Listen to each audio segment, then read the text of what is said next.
Letters from the front. The following letter from Private William Gamble of the 1st Victorian Contingent was received yesterday. Navport Field Hospital, 13th of February 1900. Quote, "You will know by cablegram long before this reaches you that I have been wounded in the shoulder. I hope you are not worrying over it too much, as it is not serious. I was shot while on a Cossack post 3 miles from Windmill Camp and had to run about 2 miles after I was wounded, as poor old Zilda was shot too. I did not feel it very much until I got to where the main picket was. Lieutenant Thorne there gave me a horse and sent a man to camp with me. Ditchburn, one of our fellows, who is the doctor's assistant, then cut my tunic and shirt off and dressed the wound roughly. I had been bleeding then about an hour and a half and felt a bit sick. W. Williamson then came in, shot through the arm, and a farmer, Mr. Hobkirk, took us into the next camp at Mader's farm in a gig, where there is a medical staff. The major, doctor, dressed our wounds thoroughly. Mine is right through the top of the shoulder, a little of the shoulder blade being broke and the bone scraped. Luckily the bullet went clean through, but again, unfortunately, it was a dum-dum bullet, which makes the wound a lot bigger and more painful than a Mauser.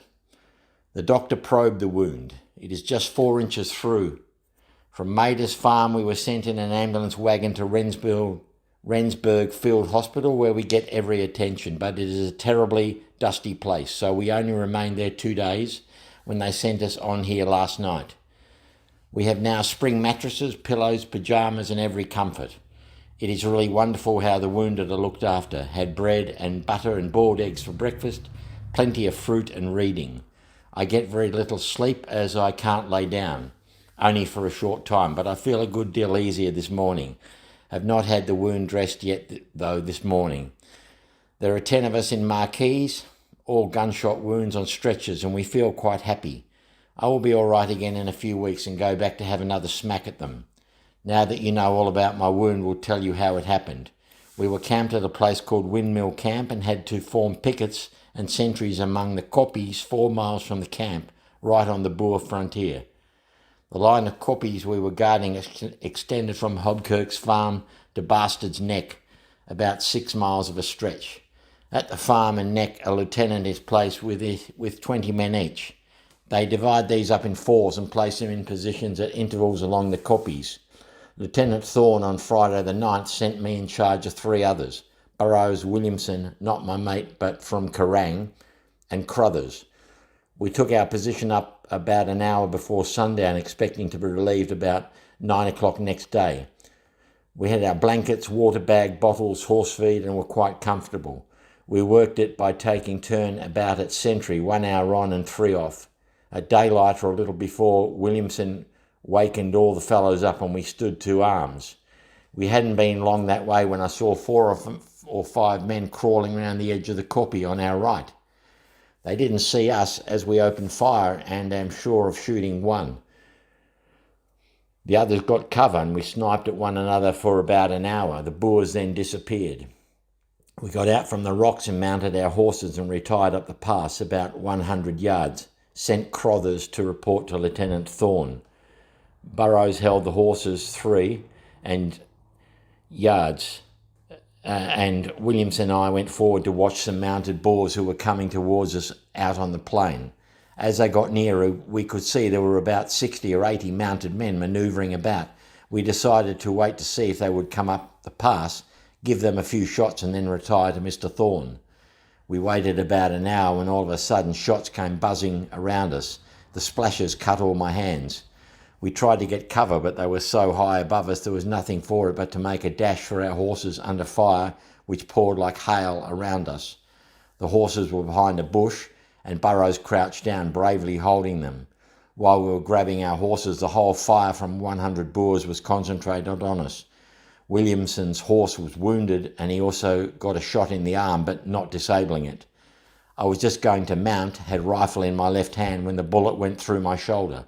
My rifle dropped, but I scrambled on Zilda, waited half a minute for Burrows, then off after Williamson, but only got about 20 or 30 yards when Zilda was shot and dropped, sending me flying. I jumped up and took to my legs, what with dust, bullets and My wound, I didn't see what had become of Burrows, but only had run a little way when I caught up to Williamson. He got a second shot through the lobe of his ear, and another grazed his cheek. His horse was also shot dead.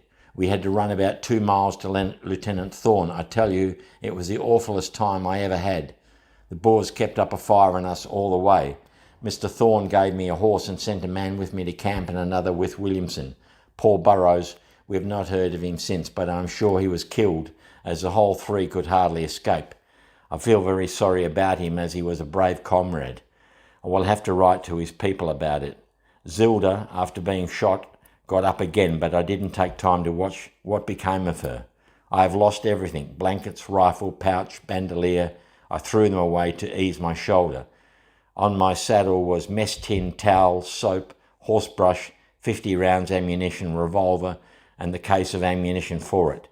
My shirt and tunic are all cut up and covered in blood. To make matters worse, my kit bag with the change of clothes and odds and ends has turned up, but of course I will get it. It hasn't turned up, but of course I will get it. After we were in Rensburg a day, Williamson came in all bruised. His horse was shot and fell on him. He will be well in a day or two. During the day after we were shot, the Victorian mounted riflemen and lancers attacked the Boers and drove them back, killing a lot, and captured a Hotchkiss gun, only losing one man, a lancer. So the Boers got something by way of deserts. However, after all is grand to have a spell and have a decent bed with plenty of fruit, etc. We will likely be sent down to Cape Town or Wynberg Hospital.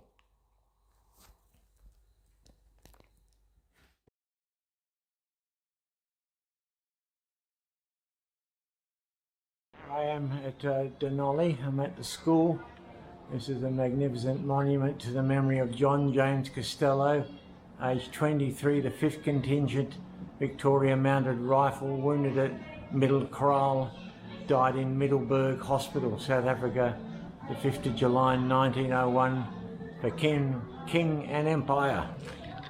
Fantastic. Thank you very much. Okay. Right, we'll get out of the school. Wow, we're lucky to see that. Thank you, everyone. Well, better turn it off. Power off.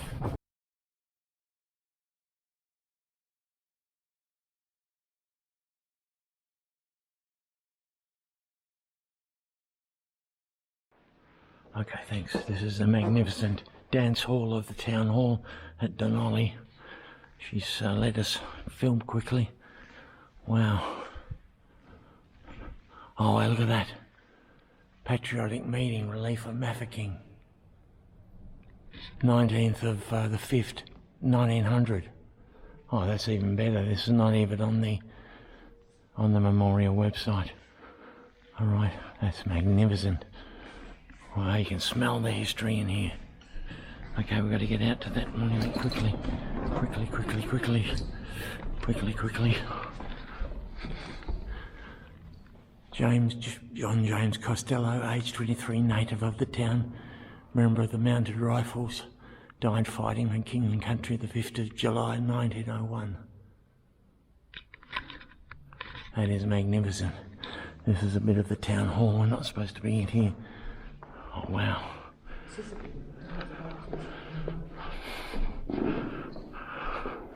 This is better than we could have anticipated.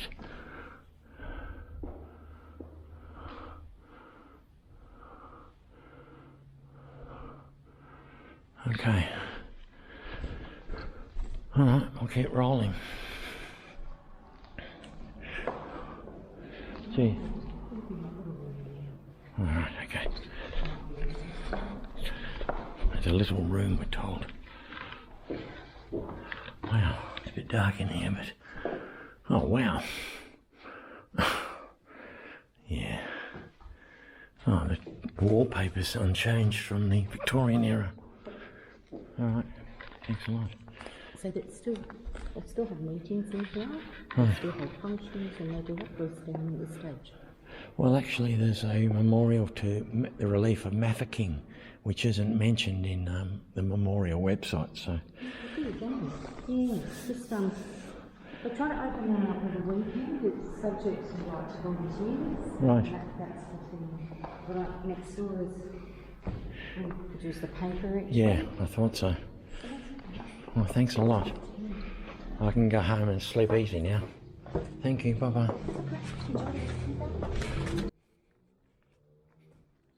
Stop recording.